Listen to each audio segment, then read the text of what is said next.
আমার কেন জানি মনে হয় আমাকে কেউ কিছু করেছে, কারণ মাঝে মধ্যে আমার ঘরে থাকা অবস্থায় আমার মাথা এবং চোখ কেমন জানি মনে হয়, আমার ঘরের ভেতর ভারী হয়ে থাকে। এতে আমার করণীয় কি জানতে পারি? বাচ্চারাও অনেক কান্নাকাটি করে। দেখুন, বর্তমানে কোরআন তেলাওয়াত ঘর বাড়ি থেকে, বাসা বাড়ি থেকে উঠে গেছে। সকাল সন্ধ্যার আমল উঠে গেছে। মিউজিক আমরা চাইলেও ইচ্ছাকৃত অনেকে শুনে, আর অনেকে ইচ্ছাকৃত শুনে না, ইচ্ছা ছাড়া শুনে। মোবাইল ফোনের রিংটোনে শুনে, রাস্তাঘাটে শুনে।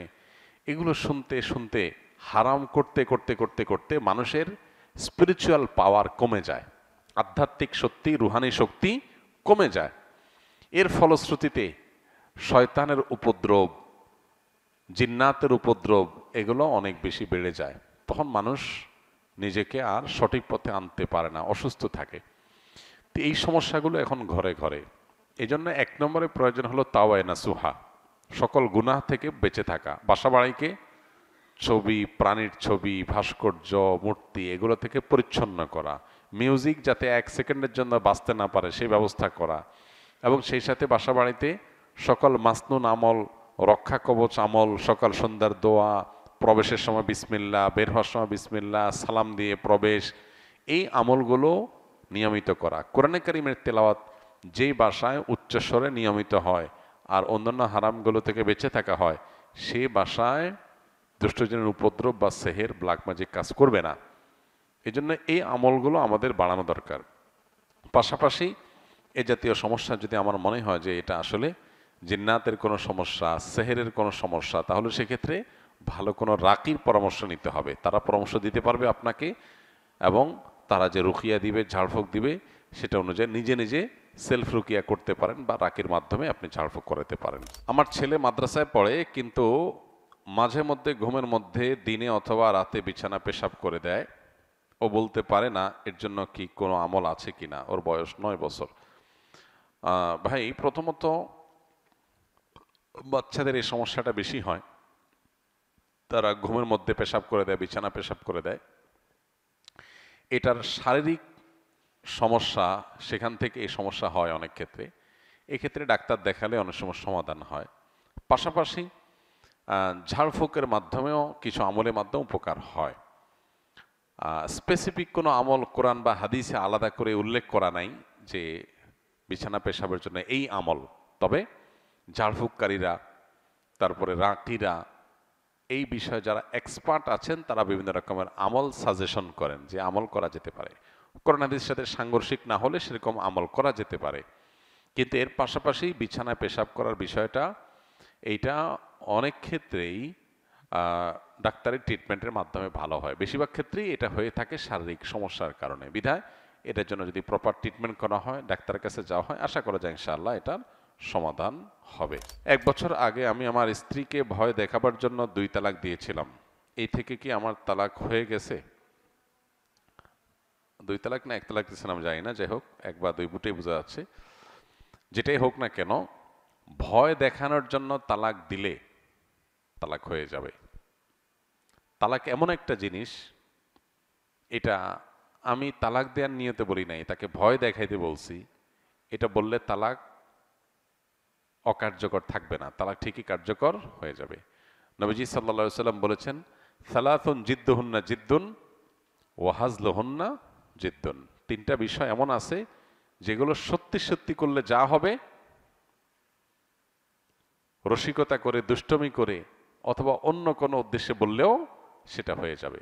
এর মধ্যে একটা হলো বিবাহ, আরেকটা হলো তালাক।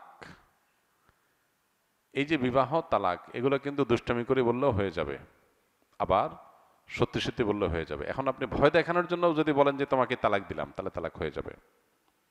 ভয় দেখানোর জন্য আর জিনিস খুঁজে পান না, তালাক দিবেন। ভয় দেখানোর জন্য আর বহুত জিনিস আছে। আপনি ভয় দেখানোর জন্য একজনের বুকে ছুরি মেরে দিছেন, বুকে ছুরি মেরে দিছেন কেন? ভয় দেখানোর জন্য। কি বলেন? লোকটা মরে যাবে না বেঁচে থাকবে? যদি বলেন যে না, আমি তো মারার জন্য মারি নাই, ভয় দেখানোর জন্য মারছিলাম, এ কথা বললে কি লোকটা বেঁচে যাবে? তালাকটা এরকম। অনেকে তালাক সম্পর্কে জানেন না। এই জন্য আমি অনুরোধ করি, যারা বিয়ে শাদী করেন নাই, বিয়ের আগে তালাক সম্পর্কে ভালো করে জেনে নেন। তালাক সম্পর্কে যদি না জানেন, কখন কি সর্বনাশ করে ফেলবেন নিজেরটা নিজে টের পাবেন না। এবার আমাদের সতর্ক থাকতে হবে। আল্লাহ আমাদের বোঝার তৌফিক দান করুন। তবে এক তালাক বা দুই তালাক দিলেও সম্পর্ক চিরতরে শেষ হয়ে যায় না। ইদ্যতের মধ্যে থাকলে ওইটা আবার ফেরত নেওয়ার সুযোগ থাকে। আর যদি ইদ্যত পার হয়ে চলে যায়, তা আবার নতুন করে আগ্ধ করে বৈবাহিক সম্পর্ক স্থাপন করা যেতে পারে, যদি তালাক তিনটা না হয়। এখানে এক তালাক দিয়েছেন বা দুইটা তালাক হয়েছে, তাহলে সেক্ষেত্রে এখন আরেকটা তালাক ছিল বিধায় আপনি আবারও সংসার করতে পারবেন, যদি এরপরে আর কোনো তালাক না দিয়ে থাকেন। আর যদি ডেইলি আপনি ভয় দেখানোর জন্য তালাক দেন, তাহলে তো বহুত আগে শেষ হয়ে গেছে সম্পর্ক। আমি বর্তমানে সরকারি প্রাথমিক বিদ্যালয়ের শিক্ষক হিসেবে কর্মরত আছি।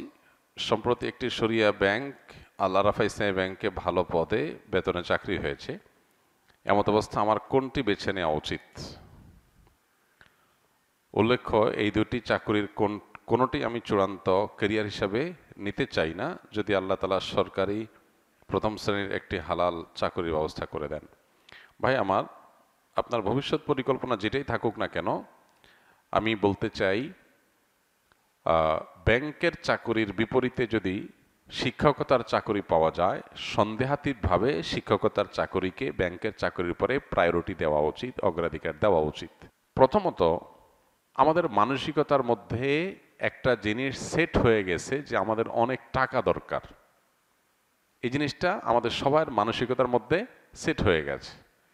ভোগবাদী পৃথিবীটাকে এমনভাবে সাজিয়েছে যে এখানে সবাই টাকা পয়সা কামাই করতে পারলে নিজেকে মনে করে আমি সাকসেস, আমি সফল।